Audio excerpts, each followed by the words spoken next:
So today we are going to start the class. तो आज इस क्लास को हम प्रारंभ करने जा रहे हैं और मुझे नहीं लगता कि किसी प्रकार की समस्या मैं आप लोगों को छोड़ूंगा। बहुत बेहतर तरीके से चीजों को लेकर चलूंगा। रितिका, शाक्य, अनुराग मौर्य, अमन एंड ऑल, श्याम बाबू। अच्छा, मैं एक बात और बता दूं आप सभी को। मैं रोज ना कुछ नया इंटरेस्टिंग बता के क्लास स्टार्ट करता हूं, जिससे कि आपको थोड़े स्वाद आ जाए कि आज का इंटरेस्टिंग फैक्ट क्या है। मैं वॉइस आर्टिस्ट भी रह चुका हूं, ठीक है, और अभी भी कभी कभी मैं वॉइस आर्टिस्ट वाले काम कर लेता हूं। स्पॉटिफाई जैसे ये जो सर्च इंजन्स वगैरह हैं, जो ऑडियो प्लेटफॉर्म्स हैं, वहां पर मैं बहुत सारे शोज में अपनी आवाज कई बार दे देता हूं, जिससे कि कभी कभी छोटे मोटे पैसे वहां से मुझे आ जाते हैं। ठीक है, तो कभी कमल भाई स्टार्ट करते हैं। तो वहाँ बहुत सारे शोज हैं जिसमें मेरी आवाज़ गई हुई है हिंदी डब के लिए, तो वो यूज़ होती है उस तरीके से। जैसे हमारे यहाँ बोला जाता है जैसे कई बार शोज होते हैं, डिपेंड करता है मुझे कैसे बात करनी है और मैं उसी हिसाब से अपनी आवाज़ को बदलता हूँ। आवश्यकता के हिसाब से ही आवाज़ को बदलना ये मेरी एक खूबी है। इसके अलावा बहुत सारी और भी बातें हैं जो मैं आपको धीरे धीरे बताऊंगा, लेकिन इसके बारे में आपको क्लास में बने रहना होगा। आज का हमारा खास टॉपिक है एशिया कॉन्टिनेंट। तो चलिए एशिया कॉन्टिनेंट के बारे में शुरुआत करते हैं। हाँ बिल्कुल भाई।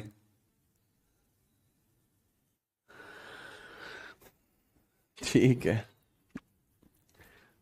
और ये बात एकदम से बताने के पीछे का कारण ये है कि कल ही मैं एक शो पे गया था, तो वहां पे से मुझे याद आ गई ये बात।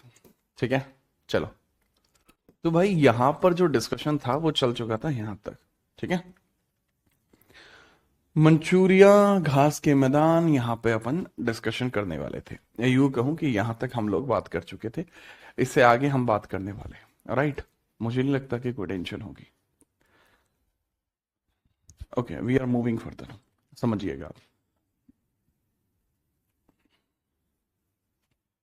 भाई जो भी बात है ना वो क्लास क्लास के 5 मिनट में करेंगे अभी, ठीक है। अब हम स्टार्ट करते हैं।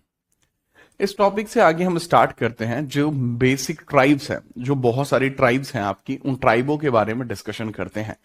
जैसे ट्राइब का मतलब होता है जो जनजातियां आपको एशिया में देखने को मिलेंगी, उसके बारे में हम लोग डिस्कशन करने वाले हैं। यानी major tribes of the Asia, यहाँ पे आपका पॉइंट होगा।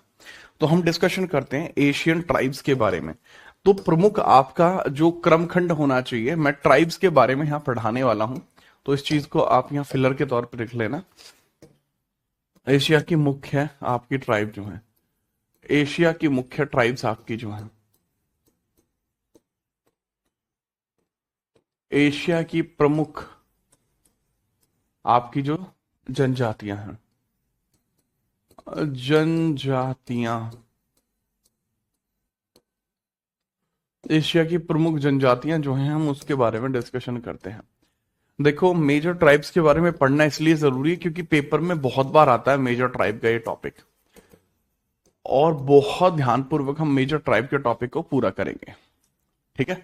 चलिए, देखो अब सबसे पहले आता है एस्कीमो। एस्कीमो एक ऐसी जनजाति है जो एशिया में अच्छे खासे स्तर पर पाई जाती है। अब एस्कीमो पाई कहां जाती है? 66 डिग्री से 90 डिग्री अक्षांश के बर्फीले क्षेत्र जैसे Siberia, Canada, Greenland, Norway, Finland में रहते हैं। और ये वो लोग होते हैं जो इग्लू बनाकर रहते हैं, उन्हीं को एस्कीमो कहा जाता है। तो 60 इनको मैं बता दूं आपको। पहला है एस्कीमो। एस्कीमो ट्राइब है आपकी, एस्कीमो। अब एस्कीमो ट्राइब फेमस क्यों है? सर, एस्कीमो ट्राइब के फेमस, इन्हीं को युकाधिर भी कहा जाता है। इनयूत या युकाधिर भी इन्हीं को कहते हैं, इनयूत या युकाधिर, इनयूत स्लैश युकाधिर, युकाधिर, ये सब इन्हीं के नाम है। इनियत हुआ, युकाधिर हुआ, ये सब इन्हीं के नाम है। पॉइंट आता है कि भाई इसमें 66 डिग्री से 90 डिग्री के जो बीच का क्षेत्र है वहां पर ये रहते हैं। रिजाइड बिटवीन, रिजाइड इन 66 डिग्री से लेकर 90 डिग्री का जो आपका एरिया है, इस क्षेत्र में यह रहते हैं और ये अक्षांशीय क्षेत्र होता है, अक्षांशीय क्षेत्र होता है, यहीं पर ये लोग पाए जाते हैं। ठीक है, चलो ठीक है, मैंने क्या बताया, ये चीज जो होते हैं अक्षांशीय क्षेत्र होते हैं, इसमें बहुत बड़ी कोई बात नहीं होगी, ये अक्षांश होते हैं, अक्षांश, इन अक्षांशों में पाए जाते हैं। ठीक है, जैसे एग्जाम्पल के लिए साइबेरिया, इनकी प्लेस होती है, आपकी प्लेस होती है जैसे साइबेरिया, साइबेरिया में रहती हैं ये, कनाडा में रहती हैं, क्योंकि ठंड पड़ती है ना वहां पे, जहां बहुत ज्यादा ठंड पड़ती है वहां पे रहती है, कनाडा, ग्रीनलैंड, नॉर्वे, फिनलैंड। ठीक है, इसके अलावा कनाडा, ग्रीनलैंड, फिनलैंड, यहां पर ये रहती है, फिनलैंड। तो दीज आर द प्लेस जहां पे ये लोग रहते हैं, ये इग्लू में रहते हैं। ठीक है, इग्लू में रहते हैं और ये अपने शिकार हारपून से करते हैं।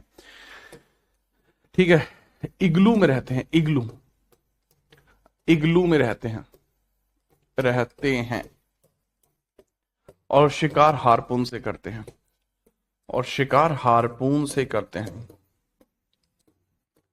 हारपून से करते हैं, हारपून से करते हैं। अब इग्लू में रहने का पॉइंट आपका क्या है, इग्लू होते हैं बर्फ के घर। ठीक है, बर्फ के घर होते हैं, इनका जो मछली और जंगली जानवरों को खाकर ही ये अपना जीवन यापन करते हैं, क्योंकि एग्रीकल्चर कर नहीं सकते, बर्फ ही बर्फ है, पॉइंट है ये। शिकार हारपून से करते हैं। तो एक पहली ट्राइब हो गई जो एशिया की प्रमुख ट्राइब में आपको पता होना चाहिए। अब ऐसा थोड़ी है कि यहाँ एक ही ट्राइब होगी, और भी ट्राइब्स यहाँ पे हो सकती हैं, एस्किमो से थोड़ी बात बन जाएगी खाली। ततार भी होती है, ये रूस के ठंडे साइबेरिया क्षेत्र में पाई जाती है, तातार। ठीक है, याद रखना। वेदा होती है, एनु होती है। ठीक है, तो ततार के बारे में बात करता हूं, ततार भी साइबेरिया में ही पाई जाती है, ततार, ततार, ततर। ठीक है, ततार भी आपकी होती है, ततार, ये भी रूस के साइबेरिया में पाई जाती है, इन साइबेरिया ऑफ रशिया। तो ये भी found in Siberia of Russia, found in Siberia, found in Siberia, Siberia of Russia. Russia के साइबेरिया में ये पाई जाती है, कहां पाई जाती है, रशिया के साइबेरिया में ये पाई जाती है, ये भी बहुत इंपॉर्टेंट रहेगा। देन होती है आपकी वेदा, वेदा जनजाति भारत के ठीक नीचे श्रीलंका में पाई जाती है। वेदा जनजाति कहां पाई जाती है, भारत के ठीक नीचे श्रीलंका में। वेदा ट्राइब की हम बात करते हैं, वेदा, और वेदा ट्राइब की हम बात करते हैं, वेदा की, तो वेदा ट्राइब कहां पाई जाती है, अवेदा। तो वेदा के बारे में याद रखना कि वेदा ट्राइब हमारी कहां पाई जाएगी।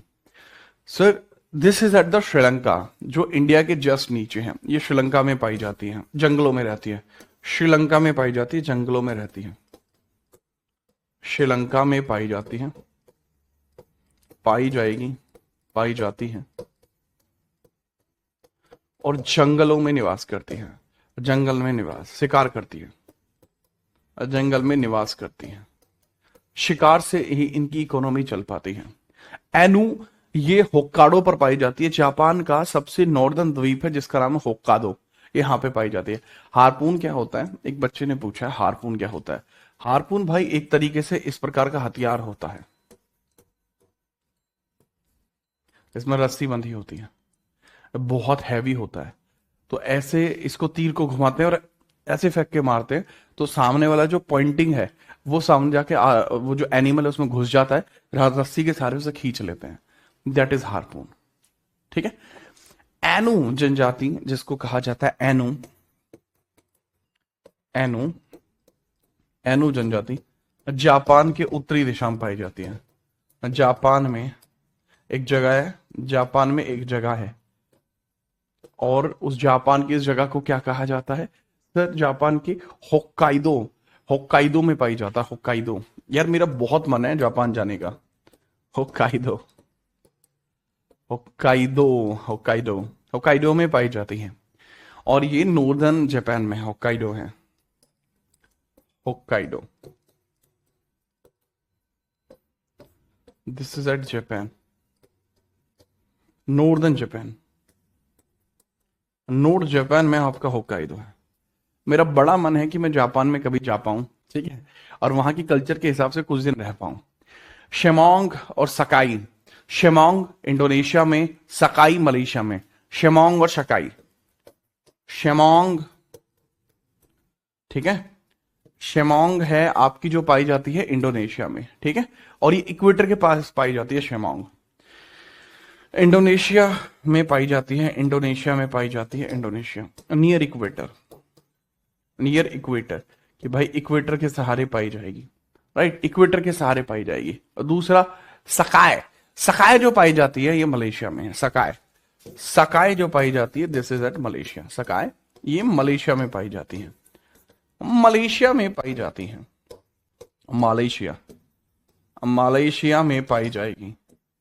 मैं इसके बारे में भी पूर्णतः याद रखूंगा, ठीक है। चलो, नहीं यार, जापान में जाने के लिए एक पॉइंट रहता है कि वहां वीजा लगता है, तो वीजा मैं अप्लाई करूंगा तो कुछ दिन बाद।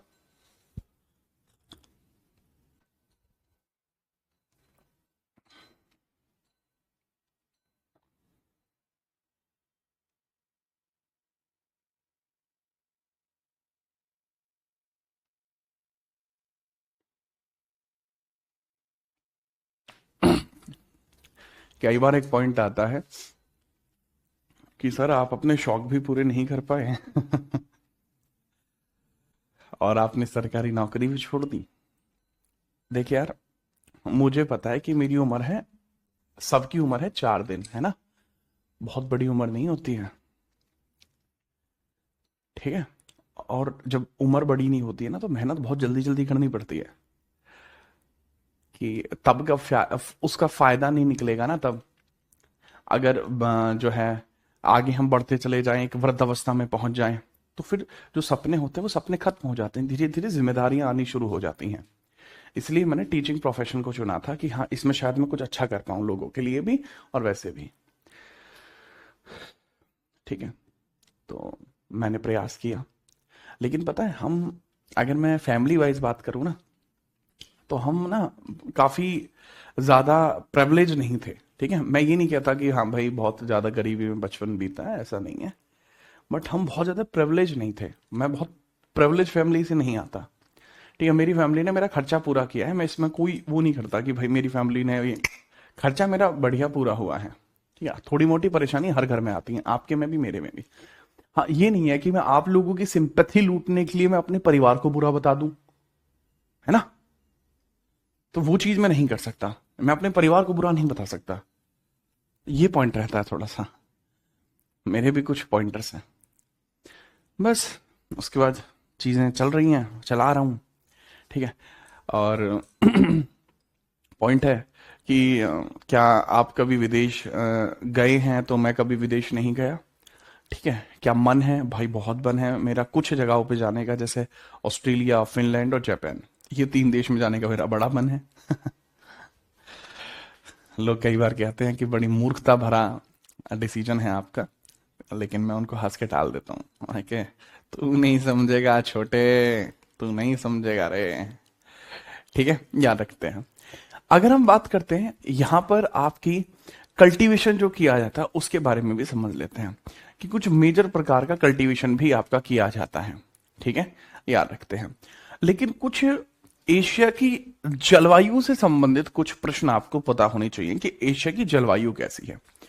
एशिया की जलवायु के बारे में बहुत अधिक भी याद रखने की जरूरत नहीं होती कई बार। अगर आप एशिया की जलवायु के बारे में बहुत छोटा सा पॉइंटर भी याद रखें केवल एक स्लाइड के माध्यम से भी देख लें, तो मुझे ऐसा लगता है कि आपके लिए चीजें पर्याप्त तरीके से हो जाएंगी। अगर आप इस चीज को देखते हैं तो आपके लिए चीजें बहुत पर्याप्त हैं। यहां आपने देखा कि एशिया के पश्चिमी भाग में मरुस्थल ज्यादा पाए जाते हैं।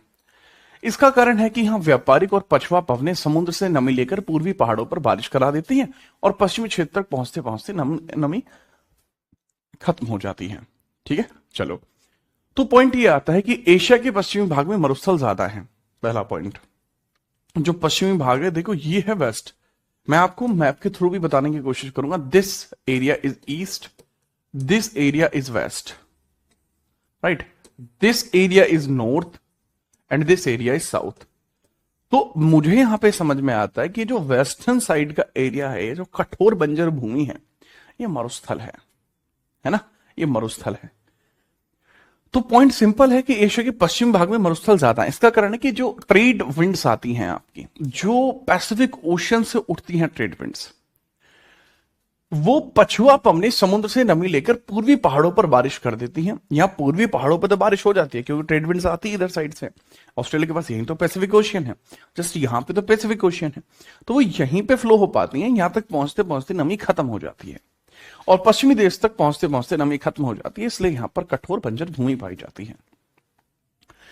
पॉइंट आता है कि सर सर्वाधिक वर्षा, विश्व में सर्वाधिक वर्षा एशिया में ही है। भारत का मोन्सीराम और चेरापूंजी में होती है क्योंकि वहां फनल जैसा आकार बन जाता है। जब इंडियन ज्योग्राफी पढ़ोगे तब मैं वो चीज समझाऊंगा कि वो फनल शेप क्या होती है। जो आपकी गारो खासी जयंतिया पहाड़ियों में फनल शेप है, उस फनल शेप की वजह से वर्षा होती है। ठीक है, मेघालय में अत्यधिक ठंड। एशिया और पृथ्वी का सबसे ठंडा स्थान जो है वो बोर्कोयास्क है, जो साइबेरिया में है। तापमान -70 डिग्री जाता है। इसे शीत ध्रुव भी कहा जाता है। इसको शीत ध्रुव का मतलब क्या होता है? विंटर पोल भी हम लोग इसको कहते हैं। एशिया का सबसे ज्यादा गर्म जैकोबाबाद, जो कि पाकिस्तान में स्थित है, ये सबसे ज्यादा गर्म स्थान होता है। नमी भी कम है, प्रेशर बहुत ज्यादा रहता है, तो इस वजह से यह स्थान आपको बहुत ज्यादा गर्म दिखाई पड़ता है। मेरे ख्याल से आप इसका स्क्रीनशॉट ले लीजिए, उतना पर्याप्त होगा। स्क्रीनशॉट ले लीजिए, उतना पर्याप्त होगा।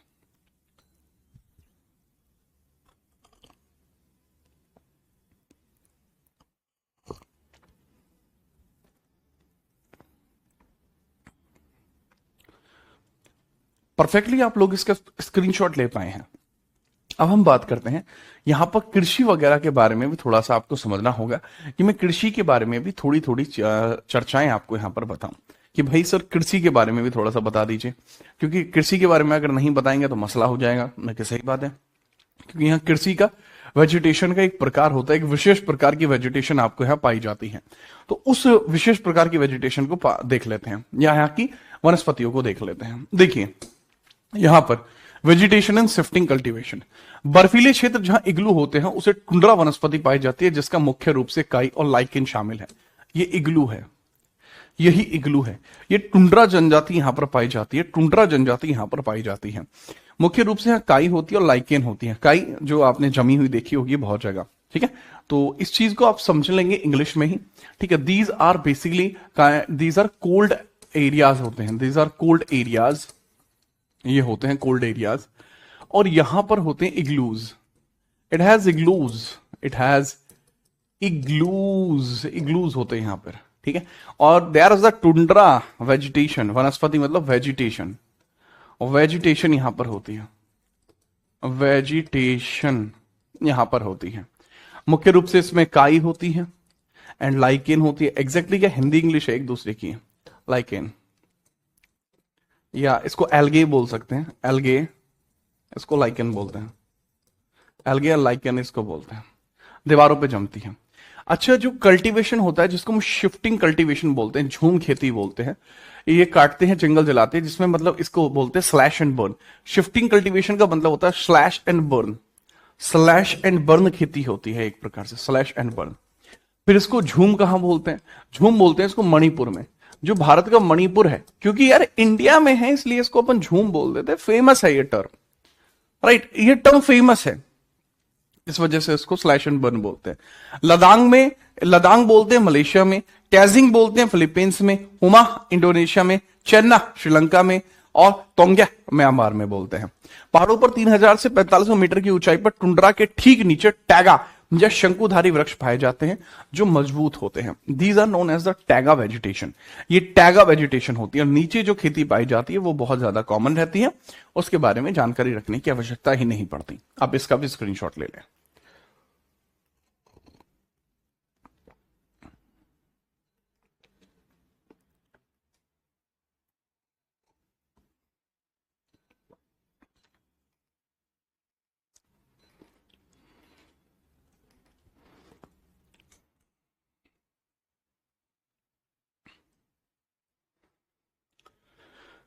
परफेक्ट है, कोई टेंशन तो नहीं है? नहीं सर, कोई टेंशन नहीं है। अब हम बात करते हैं किसके बारे में, कुछ इंपोर्टेंट नेशंस ऑफ एशिया की बात कर लेते हैं। देखो मेरी बात को समझो, important Nations of Asia.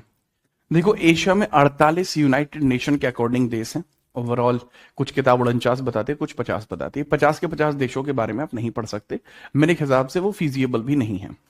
But अगर आप पढ़ना ही चाहें तो पढ़ भी सकते हैं सब देशों के बारे में, बट वो जरूरी नहीं होता। मैं आपको कुछ देशों के बारे में चर्चा करूंगा जो मेजर मेरे हिसाब से हैं। अगर आप उन देशों की चर्चा समझ जाएंगे तो बहुत अच्छा रहेगा, बाकी देशों के बारे में समझना आपके लिए आसान होगा। मैं चाहूं तो अब यहां से आगे आपको स्लाइड देके भी कह सकता हूं कि भाई खेल खत्म है, यहाँ सभी देशों के आगे जानकारी दी गई है, इन स्लाइडों को पढ़ के बाकी देशों की जानकारी ले लेना। बट वो चीज है, वो मेरा दिल गवाही नहीं देगा, इस वजह से मैं वो चीज ऐसे नहीं बता सकता। हाँ, मैं यहाँ पे आपको कुछ एक देशों के बारे में मुख्य बातें बताता चलूंगा, जिससे कि आपकी थोड़ी जानकारी भी बढ़ती चली जाए। ठीक है, कोई समस्या तो नहीं है? अगर कोई अभी भी आपको डाउट आ रहा है कि नहीं सर अभी भी समस्या है, तो वो भी बता दीजिए, फिर मैं आपके उस वाले डाउट को भी दूर करता चलूंगा। अगर वैसे भी डाउट आ रहा है तो वैसे भी बताते चलिए, मैं आपके उस वाले डाउट को भी दूर करता चलूंगा देन। ठीक है, नहीं है डाउट? नहीं, तो सबसे पहले आप एक काम करते हैं, हम बात कर लेते हैं किसके बारे में, जो है जापान के बारे में बात कर लेते हैं, जिसको कहा जाता है उगते सूरज का देश, the country of rising sun. Japan की बात करते हैं सबसे पहले मैं बात करता हूं जापान। जापान को बोला जाता है सिटी ऑफ राइजिंग सन या कंट्री ऑफ राइजिंग सन, उगते सूरज का देश। उगते सूरज का देश इसको कहा जाएगा, उगते सूरज का देश। मैं इसमें इंडिया के बारे में नहीं बताऊंगा, क्योंकि इंडिया के बारे में तो पूरी ज्योग्राफी में अलग से पढ़ाऊंगा ही। अब इसमें समझना यह है, जो 30, अब इसमें समझना ये लगभग, इसमें बहुत सारे छोटे छोटे द्वीप हैं। ठीक है, याद रखना, बहुत सारे द्वीपों से मिलकर बना है। 6852 छोटे बड़े द्वीपों से मिलकर बनता है ये। ठीक है, 6852 बहुत सारे द्वीपों से मिलकर बना है, बहुत सारे द्वीपों से मिलकर बना है, से मिलकर बना है, मिलकर बना है। ठीक है, याद रखना, बहुत सारे द्वीपों से मिलकर बना है। It is made of many small islands, बहुत सारे स्मॉल आइलैंड से मिलकर बनता है। और ये स्मॉल आइलैंड्स आपके लगभग 6852 है, अगर हम देखते हैं। ठीक है, अबाउट 6852।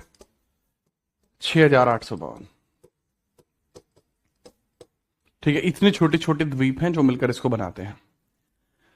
दूसरा हम बात करते हैं जो रिंग ऑफ फायर है, जो प्रशांत महासागर का रिंग ऑफ फायर है, यह उसी के आसपास स्थित है। ठीक है, याद रखना, यह जो स्थिति है, इसकी स्थिति जो है, इसकी स्थिति, location, near to the location, near ring of fire, near ring of fire. Ring of fire है किसका क्षेत्र?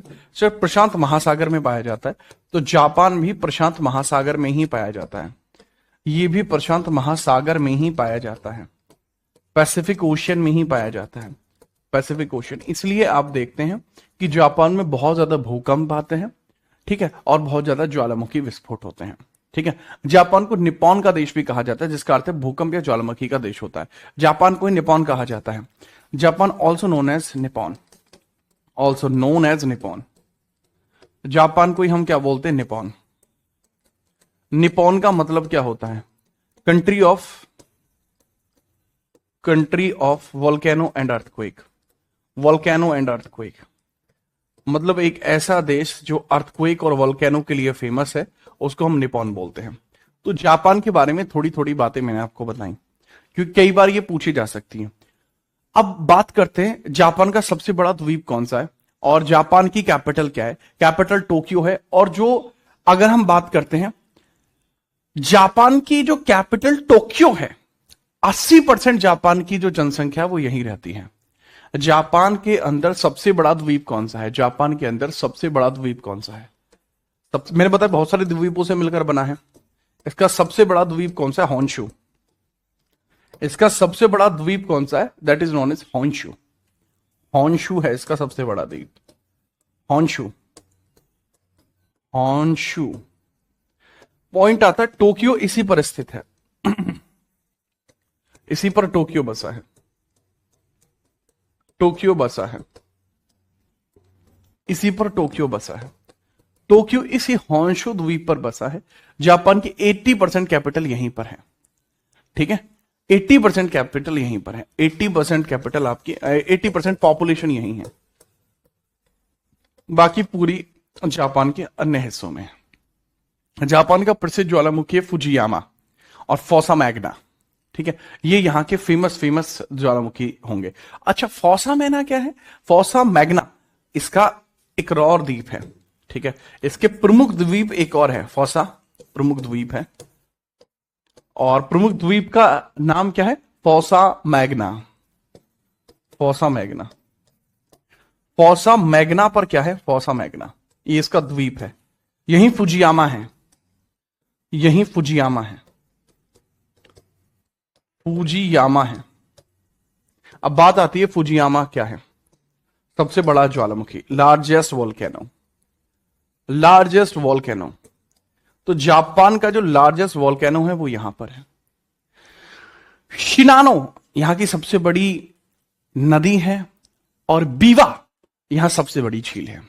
ठीक है, याद रखेंगे, सबसे बड़ी नदी और सबसे बड़ी द्वीप, सबसे बड़ी नदी, बड़ी नदी और सबसे बड़ा द्वीप, सबसे बड़ी झील। सबसे बड़ा द्वीप तो मैं आपको पहले ही बता चुका हूं, सबसे बड़ा द्वीप है होंशु। नदी का नाम आप सभी जानते हैं कि नदी का नाम है शिनानो और झील का नाम है बीवा। ये शिनानो है और ये है बीवा, शिनानो और ये है बीवा, बीवा। इन दोनों के बारे में याद रखेंगे, शिनानो और बीवा के बारे में याद रखेंगे। ठीक है, चलो। अच्छा, दो आपको एटम बम भी याद होंगे जो जापान के ऊपर गिराए गए थे। जापान की करेंसी है येन, करेंसी है येन, इसकी करेंसी येन हो जाएगी। बहुत आसान है, करेंसी इसकी येन है, येन। इसको ऐसे दर्शाया जाता है, येन। पॉइंट ये भी आता है, दो बॉम्ब गिराए गए थे हिरोशिमा और नागासाकी पर। लिटिल बॉय हिरोशिमा पर गिराया गया था पहला, जो 6 अगस्त को गिराया गया था। नागासाकी पर फैटमैन गिराया गया था, जो कि आपका 9 अगस्त को गिराया गया था, 3 दिन के गैप पर। इसके बाकी भी, नागोया नाम का शहर है, वहां पर टोयोटा, सुजुकी, कावासाकी, ये सब ब्रांड वहीं से निकलते हैं। ओसाका, ओसाका इसका मैनचेस्टर है, यहाँ वस्त्र वगैरह बनते हैं। काइटो प्रोटोकॉल के लिए फेमस है, यहाँ जापान की पुरानी और ऐतिहासिक राजधानी काइटो है। 1997 में यहाँ पर बहुत ज्यादा बातें हुई हैं। और योकोहामा इसका इंटरनेशनल पोर्ट है, प्रसिद्ध बंदरगाह है, जो इसका व्यापारिक केंद्र है। इसके 4 प्रमुख शहरों की बात कर लेता हूं, इसके 4 फेमस सिटीज ऑफ जापान की बात कर लेता हूं। 4 फेमस सिटीज, फेमस सिटीज यहां पे देख लेंगे, फेमस सिटीज। क्योंकि फेमस सिटीज बता रहा हूं तो इसका ब्लॉक रेड कर लेता हूं, ताकि ऐसा है कि अलग से दिखाई पड़ जाए। तो फेमस सिटीज में सबसे पहले मैं बात करता हूं नागोया। नागोया, नागोया क्यों फेमस है बच्चे? क्योंकि इसको डेट्रॉइट ऑफ, कहां का है? डेट्रॉइट ऑफ जापान है ये, ऑटोमोबाइल्स के लिए फेमस है। डेट्रॉइट है जापान का, डेट्रॉइट, डेट्रॉइट है। डेट्रॉइट का मतलब क्या है? देखो, टोयोटा, सुजुकी, कावासाकी सब यहीं के हैं। टोयोटा, सुजुकी, सुजुकी, कावासाकी सब यहीं की हैं। कावासाकी सब यहीं की हैं। ठीक है, ये सब के सब यहीं की हो जाएंगे नागोया में। नेक्स्ट, नगोया के बाद आपको कौन देखने को मिलेगा? ओसाका। ये वस्त्र के लिए फेमस है, ओसाका। ये आपके कॉटन क्लॉथ के लिए फेमस है, कॉटन क्लॉथ के लिए फेमस हो जाएगा। इसको मैनचेस्टर बोल सकते हैं। काइटो, ये जापान की पुरानी कैपिटल है, काइटो। कायोटो आपकी हो जाएगी ओल्ड कैपिटल है जापान की, पुरानी कैपिटल काइटो है। एंड एक चीज बचती है आपको, जिसका नाम है योकोहामा। ये पुराना बंदरगाह है जापान का, योकोहामा। योकोहामा ये आपका डॉकयार्ड है या बंदरगाह है, एक तरीके से बंदरगाह, और वो भी कैसा? इंटरनेशनल। तो व्यापार ज्यादातर यहीं से होता है। मेरे ख्याल से जापान के बारे में जितनी भी बातें हो सकती हैं वो मैंने आपको बता दी हैं। ठीक है, याद रखना। इसको फटाफट लेवल पे आप देख लेंगे। इसके बाद अपन बात करेंगे चाइना के बारे में। इसको ताबड़तोड़ तरीके से लिख लीजिएगा।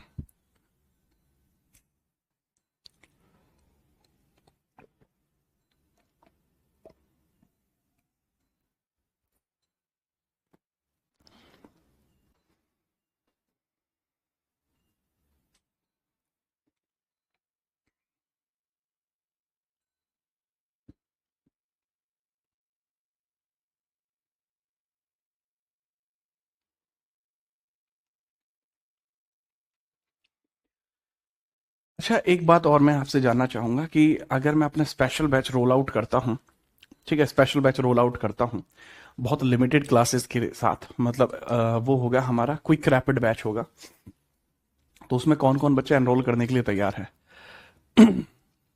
इस बार मैं सोच रहा हूँ थोड़ा सा डिस्काउंटेड बैच, क्योंकि यार मेरा बैच मुझे ऐसा लगता है कि इतने का पूरा कॉम्बो बैच आ रहा होता है आपका, इतने का मेरा अकेले का बैच आता है?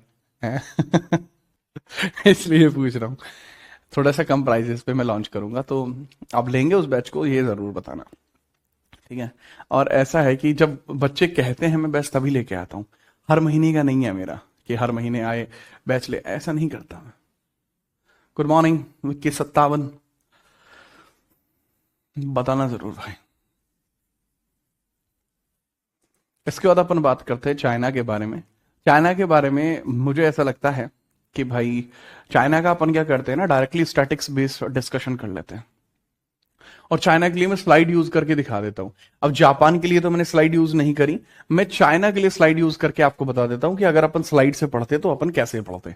देखिए यार, अगर अपन स्लाइड से पढ़ते तो कैसे पढ़ते वो आप देखेंगे, right? If we talk about the sliding method, अगर मैं स्लाइडिंग मेथड का यूज करता तो हम कैसे पढ़ते हैं, ठीक है? अच्छा, ले लेंगे आप। अच्छा, बाकी जो भी हैं बच्चे, बैचेस की क्वेरी अगर आपको करनी है आप हमारे इस नंबर पे कर सकते हैं, हम जल्दी ही बैच रोल आउट करने वाले हैं, ठीक है? याद रखेंगे, ओके? तो ये चीज आप इस वाले नंबर पे एक बार टेक्स्ट डाल देना, जो जो बच्चे बैच ले सकते हैं, हमें एक अंदाजा हो जाएगा, हम उस हिसाब से पैसे कम कर लेंगे बैच के। आपको अगर ना पता हो तो मैंने एक साल मतलब अपनी प्राइम फॉर्म में होते हुए भी, प्राइम फॉर्म का मतलब है जब मैं एक क्लास के लिए काफी सारे रुपए चार्ज कर रहा होता था, तो एक जगह ऑफलाइन में जाके मैंने फ्री पढ़ाया था। गवर्नमेंट का प्लान था इस वजह से। गवर्नमेंट चाहती थी मैं पढ़ाऊं वहां पे, उस वजह से। अच्छा, चाइना के बारे में हम बात करते हैं। चाइना एक विस्तृत परिचय और आंकड़े, ठीक है? एक विस्तृत परिचय और आंकड़ों की बात कर रहे हैं। चीन की राजधानी बीजिंग है और इसकी आधिकारिक मुद्रा युआन हो जाएगी। युआन को ऐसे अपन दर्शाते हैं डबल से, जिसकी छोटी इकाई होती है रेनमिनबी, जैसे रुपए में पैसा होता है। चीन की भाषा मैंडेरिन है, जो दुनिया में सबसे ज्यादा बोली जाने वाली भाषा है, और इसका राष्ट्रीय पशु पांडा है। मैंडेरिन को सीखना मुश्किल होता है क्योंकि मैंडेरिन दो प्रकार का होता है। मैंडेरिन भाषा दो प्रकार की होती है, एक ओल्ड मैंडेरिन होती है और एक मॉडर्न मैंडेरिन होती है, तो इसको सीखना थोड़ा टफ पड़ता है, मैंडेरिन को सीखना। उत्पादन में रैंकिंग, चीन वर्तमान में गेहूं, चीनी, सब्जियां, सीमेंट, कोयला, सोना, लौह अयस्क और रेशम के उत्पादन में टॉप पे है। चावल के उत्पादन में चीन पहले नंबर पर था, लेकिन वर्तमान रिपोर्ट के अनुसार भारत 1.5 बिलियन उत्पादन के साथ प्रथम स्थान पे आ गया और चीन दूसरे स्थान पर चला गया है। इसी साल गया है, ठीक है? यह इसी साल इसमें गया है। नेक्स्ट, चीन के प्रमुख भौगोलिक क्षेत्र और अंतरराष्ट्रीय विवाद। China's regions and disputeds. Dzungarian basin, ये चीन के उत्तर पश्चिम में स्थित है। यहाँ तेल व गैस का सबसे ज्यादा उत्पादन होता है उत्तर पश्चिम में। ये चाइना है भाई आपका पूरा अरुणाचल प्रदेश, और ये पूरा चाइना यहां तक फैला हुआ है, ठीक है? ये अपना इंडिया हो जाएगा। तो यहां पे आपको दिखाई पड़ता है जुंगेरियन। जिचावन बेसिन है, जिसको हम सोचान बेसिन बोलते हैं, आपका शांची प्रदेश है। 25% चीन का कोयला यहीं पाया जाता है। अक्साई चिन्ह आपका है, इन्होंने अक्साई चिन्ह बेटा ये है आपका, ठीक है? अक्साई चिन्ह का जो मैप बनाया है इन्होंने वो गलत बनाया है, ये अक्साई चिन्ह है, ये मैं बता देता हूं, ये आपका अक्साई चिन्ह क्षेत्र है, ठीक है? या इसका कलर भी मैच कर दूं, ले भाई, बाबा की दया से। ये अक्साई चिन्ह है आपका, जो क्षेत्र आप देख पा रहे हैं, दिस एरिया इज अक्साई चिन्ह, ठीक? कोई दिक्कत है सर? जरा सी भी दिक्कत इसमें नहीं है, अक्साई चिन्ह में ही चीजें आपकी पाई जाती हैं। नेक्स्ट है 1914 में शिमला समझौता में मैकमोहन लाइन तय की गई थी। वो मैकमोहन लाइन है अरुणाचल प्रदेश के ऊपर है। बाकी क्षेत्रों में जो चाइना की और हमारी बाउंड्री है उसको एलएसी बोलते हैं, लाइन ऑफ एक्चुअल कंट्रोल उसको बोला जाता है, राइट? ये इसके इंटरनेशनल डिस्प्यूट्स हैं इंडिया के साथ, जरूरी नहीं है बिल्कुल भी। फिर ताइवान की बात करते हैं। ताइवान चीन के पूर्वी तट के पास, जो ईस्टर्न चाइना है उसके पास एक छोटा सा आइलैंड कंट्री है, एक स्मॉल आइलैंड कंट्री है आपका, ये छोटा सा है, east side to the China है। चीन इसे अपना हिस्सा मानता है। अक्सर चीन सेना घेराबंदी इसकी करा देता है कि चल ले घेराबंदी कर दे इसकी। तो ताइवान के लोग बहुत परेशान भी रहते हैं। ताइवान के बिल्कुल बीचों बीच से कर्क रेखा गुजरती है जो दो भागों में बांटती है, इसलिए यहाँ की जलवायु बिल्कुल भारत के जैसी ही है, क्योंकि भारत में भी जो कर्क रेखा है वो बीच से निकलती है। तो इसलिए हमारी और उनकी जो जलवायु लगभग सिमिलर है। ताइवान की राजधानी ताइपे है और इसकी आधिकारिक मुद्रा डॉलर है। यह अपनी विश्व प्रसिद्ध उलांग चाय के लिए फेमस है और बहुत अधिक उलांग चाय यहां पर प्रोड्यूस भी होती है। उलांग चाय कहीं और आपको देखने को नहीं मिलती। ठीक है, परफेक्ट है। तो यहां पर मैंने आपको बताया छोटा छोटा सा हिसाब किताब। बाकी अगर हम बात करते हैं छोटे छोटे कंट्रीज के बारे में और देख लेते हैं जो थोड़े छोटे हैं कंट्रीज, मतलब बहुत ज्यादा जिनका एग्जिस्टेंस नहीं है। हम थोड़ा उन कंट्रीज के बारे में भी देख लेते हैं जो कंट्रीज बहुत छोटे हैं, जिनको हम बोलते हैं क्या, जो साउथ ईस्ट एशियन कंट्रीज है। ये साउथ ईस्ट एशियन कंट्रीज हैं आपके छोटे छोटे, आपको नाम दिखाई पड़ रहा है। इसमें जो इंपोर्टेंट है, जो पढ़ने लायक है, ठीक है, जो पढ़ने लायक है, हम उसके बारे में डिस्कशन कर लेते हैं। ठीक है, याद रखना। तो वो जरूर आप बताना, वो जरूर आप बताना। देखो मैप के अनुसार भारत के पूर्व में बांग्लादेश है, आप देख लेते हैं। ठीक है, और उसके बगल में म्यांमार है। मैं आपको ये मैपिंग पहले ही करा चुका हूं। म्यांमार की सीमा से लगा हुआ थाईलैंड है और थाईलैंड के पास एक छोटा सा देश कंबोडिया है। I had already told you all this. ऊपर से एक लंबा सा देश है फैला हुआ है जिसका नाम वियतनाम है। थाईलैंड के नीचे वाला क्षेत्र मलेशिया हो जाएगा और भारत के अंडमान और निकोबार का दक्षिणतम पॉइंट इंदिरा पॉइंट है जो ग्रेट निकोबार के अंदर आपका हो जाएगा। ये इंदिरा पॉइंट है, ग्रेट निकोबार में है। और ग्रेट चैनल के ठीक नीचे इंडोनेशिया का सुमात्रा द्वीप है। ग्रेट चैनल के जस्ट नीचे, जो ग्रेट चैनल है इसके जस्ट नीचे सुमात्रा है। ठीक है, सुमात्रा से जस्ट ऊपर मलेशिया है। तो ये इस प्रकार से आपका विभाजित क्षेत्र है, इस प्रकार का आपका विभाजित क्षेत्र है। अब इसमें सबके बारे में आपको चीजें नहीं देखनी है, आपको लिमिटेड चीजें देखनी है इंडोनेशिया के बारे में, जिसका अब हम डिस्कशन करेंगे।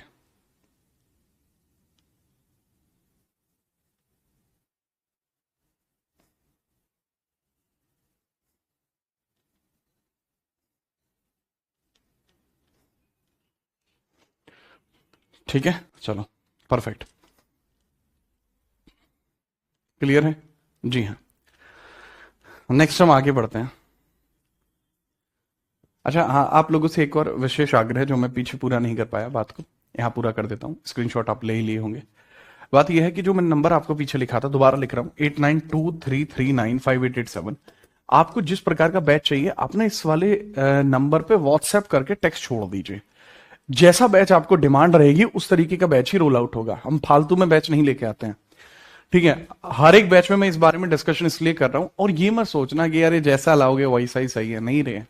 आपको कैसा बैच चाहिए? आपको थियरी का बैच चाहिए, आपको प्रैक्टिस का बैच चाहिए, आपको एक रिवीजन बैच चाहिए, वो सब चीजों के बारे में आप जरूर बताना। ठीक है, वो सब चीजों के बारे में आप बताओगे तो माहौल आपका ज्यादा बढ़िया बनेगा, है ना, है कि नहीं। चलो नेक्स्ट हम बात करते हैं इंडोनेशिया के बारे में। जैसा मैंने बताया इंडोनेशिया थोड़ा जरूरी होगा और इसके बारे में थोड़ा सा आप जानेंगे तो और अच्छा लगेगा मुझे भी। पूरी दुनिया का एक ऐसा देश है जिसे सबसे ज्यादा द्वीप है, लगभग 17,000 छोटे बड़े द्वीपों से मिलाकर ये बनता है। दुनिया का सबसे बड़ा मुस्लिम आबादी वाला देश भी यही है। इंडोनेशिया की आधिकारिक मुद्रा रुपया है और इसकी राजभाषा इंडोनेशियाई है। 2011 की जनगणना के अनुसार जनसंख्या के मामले में इंडोनेशिया दुनिया की चौथी सबसे बड़ी आबादी है और दुनिया का सबसे बड़ा इसको आइलैंड कंट्री कहा जाता है क्योंकि इसमें 17,000 आइलैंड्स हो जाएंगे। राइट, परफेक्ट है। अब अगर हम बात करते हैं इंडोनेशिया के अंतर्गत ही, तो इंडोनेशिया में यह भी पॉइंट है कि भाई इसमें इंडोनेशिया की जो पुरानी राजधानी है जकार्ता, जो जावा द्वीप पर थी, उसको चेंज कर रहे हैं। ग्लोबल वार्मिंग के चलते ग्लेशियर पिघल रहे हैं जिससे वो डूबता जा रहा है। तो 2024 में नई राजधानी नुसंतारा को घोषित कर दिया गया है। पहले वो जकार्ता थी, डूब रहा है, इसलिए नुसंतारा को घोषित किया गया है। इंडोनेशिया में अजीबोगरीब जनजातियां पाई जाती हैं। यहाँ के लोग सांप, कुत्ते आदि जानवर को खा जाते हैं। कि क्या रे सांप है क्या, ले तेरा तो आज अपन नाश्ता बना देता है, कच कच कच कच नाश्ता बना डाला। तो ऐसा रहता है। यहाँ कुछ जनजातियां ऐसी परिजन के मरने पर उन्हें जलाती या दफनाती नहीं है, बल्कि उन्हें साफ करके घर में रखती है और उनका जन्मदिन भी मनाती है। ऐसी भी हैं। कुछ खतरनाक जनजातियां मानव मांस भी खाती हैं, कुछ कैनिबल्स भी हैं। तो क्योंकि जितने द्वीपीय देश होंगे ज्यादा से ज्यादा वहां पर जनजातियां पाई जाएगी, क्योंकि वहां शिक्षा का अभाव रहेगा। ठीक है, वहां शिक्षा का अभाव रहेगा। ओके, तो ये बहुत बड़ा पॉइंट है। हाँ, तो शिवम आप मैसेज कर देना और ये भी बता देना बैच कितने का हो और बताओ। ठीक है, तो मेरे ख्याल से आप इसके बारे में बहुत बढ़िया तरीके से आप याद रखेंगे कि कौन कौन से यहां पर हैं।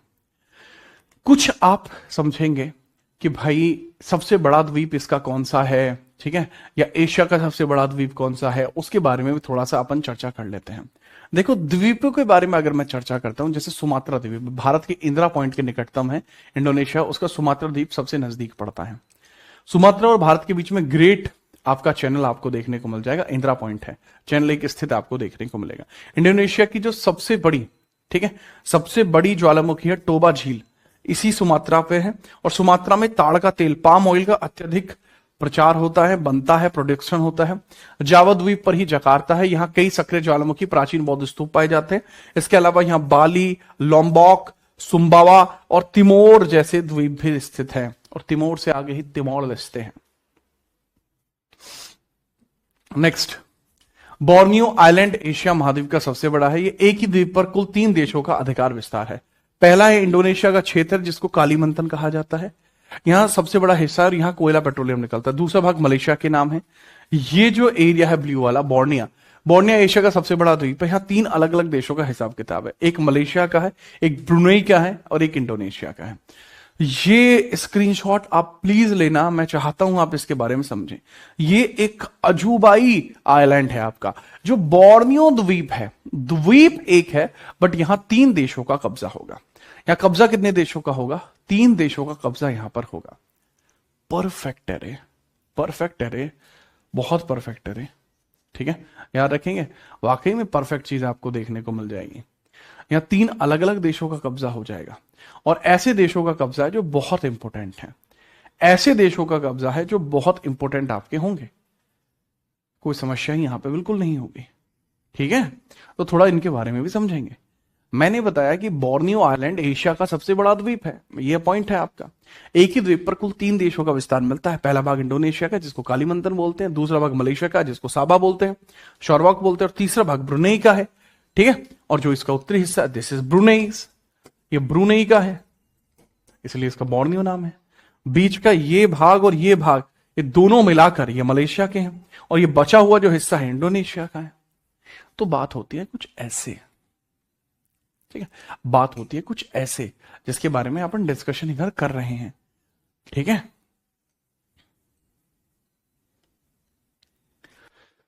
मजा आया आपको?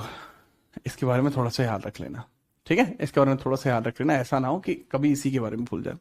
कुछ और देखिएगा, जैसे सुलावेसी और Papua New Guinea. Sulawesi Borneo की पूर्व में स्थित है, इंडोनेशिया का द्वीप है सुलावेसी। सुलावेसी द्वीप का आकार अंग्रेजी के अक्षर जैसा है, ये आपका सुलावेसी लगभग के शेप जैसा है, ठीक है। यह निकिल और कोबाल्ट के लिए फेमस है। फिर पैपुआ न्यू गिनी, यह सुलावेसी की पूर्व में ऑस्ट्रेलिया के ठीक ऊपर स्थित है, और यह कंट्री है। ग्रीनलैंड के बाद दुनिया का दूसरा बड़ा द्वीप है। यहाँ की सबसे ऊंची चोटी पुंचक जाया है, और यहाँ 250 से अधिक जनजातीय भाषाएं बोली जाती हैं। यहां कोई कुछ भी बोल रहा है, यहां कोई कुछ भी बोल रहा है, ठीक है। सुलावेसी द्वीप में कोई कुछ भी बोल रहा है कि ये ऐसे ऐसे बोल देते हैं। यहां पे ऑस्ट्रेलिया के जस्ट ऊपर है Papua New Guinea, this is a country. Sulawesi और पैपुआ न्यू गिनी यह कंट्री के तौर पर ही आपको समझ में आएगा, कंट्री के तौर पर ही आपको समझ में आएगा, ठीक है। चलिए, अब मलेशिया के बारे में देख लीजिए। मलेशिया का क्या है? मलेशिया मुख्य रूप से 2 भागों में बटा है, पहला मलाया में और दूसरा है आपका बोर्नियो द्वीप पर। जो मलाया है, इसमें देश की 80% जनसंख्या निवास करती है, इसमें 11 राज्य हैं। मलाया प्रायद्वीप और सुमात्रा द्वीप के बीच मलक्का जल संधि है। मलाया और जो आपका मलेशिया के अंतर्गत जो आपका दूसरा द्वीप होगा, जो इंडोनेशिया का है, मलाया प्रायद्वीप और सुमात्रा द्वीप के बीच मलक्का जल संधि है। सुमात्रा इंडोनेशिया का है, इंडोनेशिया का, इसके बीच में मलक्का जल संधि है, जो दुनिया का सबसे बड़ा व्यस्त व्यापारिक मार्ग है। मलेशिया की प्रशासनिक राजधानी पुत्रजाया है, जो मुख्य रूप से कुआलालंपुर है, और यहां रिंगिट नाम की मुद्रा है। यहां सारवाक राज्य की सबसे लंबी नदी है रंजांग है, और मलाया प्रायद्वीप की सबसे लंबी नदी पहांग है। यहां की सबसे ऊंची चोटी टीटी वोंसा है, और यहां मलेशिया की सबसे बड़ी कृत्रिम झील जो है, जो कृत्रिम झील आपको यहां देखने को मिल जाएगी, उसका नाम केनियार है। केनियार लेक यहाँ की सबसे बड़ी आर्टिफिशियल लेक है। हाँ, मलेशिया खत्म होता है, मलेशिया के बारे में आप जान पाए होंगे। ये मलेशिया के बारे में डिस्कशन यहां पर किया गया। Next, Singapore and Brunei. Malaya जो प्रायद्वीप है आपका मलेशिया का, इसके बिल्कुल दक्षिणी छोर पर स्थित है एक छोटा सा देश है। ये छोटा सा सिंगापुर है आपका, बहुत छोटा सा देश है सिंगापुर, बहुत बड़ा नहीं है। सिंगापुर की कैपिटल सिंगापुर सिटी है और सिंगापुर बहुत लिमिटेड सा छोटा सा बसा हुआ शहर है और जो एक देश का दर्जा प्राप्त कर चुका है। ब्रुनेई जो बोर्नियो द्वीप पर स्थित एक छोटा लेकिन अत्यंत अमीर देश है जो तीनों तरफ से मलेशिया से घिरा है। ब्रुनेई की राजधानी आपकी बदर सहरीन बैगवान है। ब्रुनेई डॉलर इसकी कैपिटल करेंसी हो जाएगी। यहाँ के सुल्तान हसनल बोल्कियो दुनिया के सबसे अमीर राजाओं में से हैं, जिनके पास सोने के जहाज और घर भी सोने के ही हैं। ब्रुनेई की 90% अर्थव्यवस्था केवल तेल और प्राकृतिक गैस पर निर्भर करती है। This is Brunei. जो बोर्नियो द्वीप है उस पर एक हिस्सा है ब्रुनेई, वही कंट्री है पूरा। तो यहां इनके बारे में बता के मुझे बड़ा बढ़िया लगा। आप फिलीपीनीज के बारे में बात करते हैं, फिर कंबोडिया के बारे में बात करते हैं, फिर थाईलैंड के बारे में बात करते हैं, लाओस है, वियतनाम है, म्यांमार है, ठीक है। तो सबके बारे में थोड़ा थोड़ा हमें डिस्कशन करना पड़ेगा, ठीक है, थोड़ा थोड़ा हमें डिस्कशन करना पड़ेगा। या मुझे ऐसा लगता है कि जो डिस्कशन हमारा हुआ है वो काफी अच्छा रहा है, ठीक है। इसमें आप एक काम कर सकते हैं कि आप खुद इन सभी के बारे में आराम से प्यार से पढ़ सकते हैं। इसमें सभी जितने भी देश हैं हमारे, उन सब के बारे में, जो एशिया के हैं उन सब के बारे में मैंने बताया है। हालांकि अगर मैं इंटरनेशनल लेवल पे बात करता हूं या फिर वनडे एग्जामिनेशन की बात करता हूं तो मैंने आपको काफी पर्याप्त चीजें बताई हैं। बट अगर आप इन पॉइंटर्स को भी पढ़ लेंगे, आगे के लिए बता रहा हूं, तो ये अच्छा रहेगा। क्या ये पढ़ाया जाता है? भाई ये पढ़ना तो तब जरूर होता है जब आप सिविल्स के लिए पढ़ें, बट आपको भी पता है कि आप इतनी सारी चीजें याद नहीं रख सकते किसी एक कॉन्टिनेंट के बारे में। तो चीजों को बहुत सरल रखते हुए मैं इसको, जो एशिया महाद्वीप है, अब अगर आप कोई बैच लेते हैं तो बैच के अंदर तो वो सारी चीजें उस तरीके से मैं बता दूंगा कि हाँ कोई भाई फाउंडेशन हो गया तो अपन बता देंगे। नहीं तो मैं ये स्लाइड आपके लिए सारी डाल देता हूं ताकि आप पढ़ पाए। उसमें कुछ समझाने जैसी चीजें नहीं है, सिर्फ सीधे याद करने जैसी चीजें हैं। और इसमें ना बहुत एक समय खर्च करके मैंने इनको बनाया है, तो कृपया करके आप इन सबको पढ़ लेना। मैंने खुद इन कंटेंट को आप लोगों के लिए रेडी किया है, तो आप इन सबको पढ़ लेना। बहुत प्यारे प्यारे कंटेंट बनाए हैं। जैसे अब कंबोडिया वाला है, मैंने अंकोर वाट मंदिर के बारे में पूरा बताया है कि थाईलैंड की सीमा से लगा हुआ देश है जिसका पुराना नाम कैम्पुचिया था। यहाँ पैनोपे मुद्रा रियाल है, दुनिया का सबसे बड़ा भगवान विष्णु, बाद में बौद्ध बन चुका था, अंकोर वाट का मंदिर है, सूर्यवर्मन ने बनवाया था। कंबोडिया के राष्ट्र ध्वज पर अंकोर वाट का मंदिर ही है। कंबोडिया में सबसे मीठे पानी की झील है टोनेल साप, जो मैकांग नदी के लिए भी फेमस है।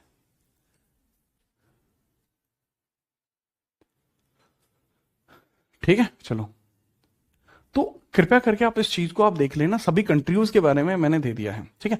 हालांकि आपको हर कंट्री के बारे में मत पढ़ना, जो कंट्री, इस पीडीएफ को अपने पास सेव कर लेना, जो ऐसी कंट्री हो जो चर्चाओं में रहे उस कंट्री के बारे में आप पढ़ लेना। करंट अफेयर में कोई भी कंट्री अगर चर्चा में आती है, ठीक है। बाकी मिलते हैं कल, तब तक जय हिंद, वंदे मातरम। अगला द्वीप कौन सा, अगला कॉन्टिनेंट आपका कौन सा पढ़ाया जाए वो जरूर बताना। अभी अपन ऐसा करेंगे, जो अगला कॉन्टिनेंट पढ़ेंगे ना वो कौन सा पढ़ेंगे। अभी आपके आर्कटिक और अंटार्कटिक बचे हुए हैं खाली, बाकी तो सारे करा दिए। पहला ऑस्ट्रेलिया कराया था, फिर देन आपका साउथ अमेरिका, फिर North America, then Africa, then Europe, right, then Europe कराया था, देन आपका एशिया कराया है। तो अभी कल आपका सैटरडे है, बट कल मैं क्लास लगा रहा हूं आप लोग की, और आपकी क्लास लगा के कल मैं आपके आर्कटिक अंटार्कटिक कंप्लीट कर दूंगा, फिर आपका वर्ल्ड हिस्ट्री खत्म हो जाएगा। समझे क्या? ठीक है ना, अपन बात करते हैं कल। जय हिंद। बाय भाई, अभी 12:30 बजे आने का है, ठीक है।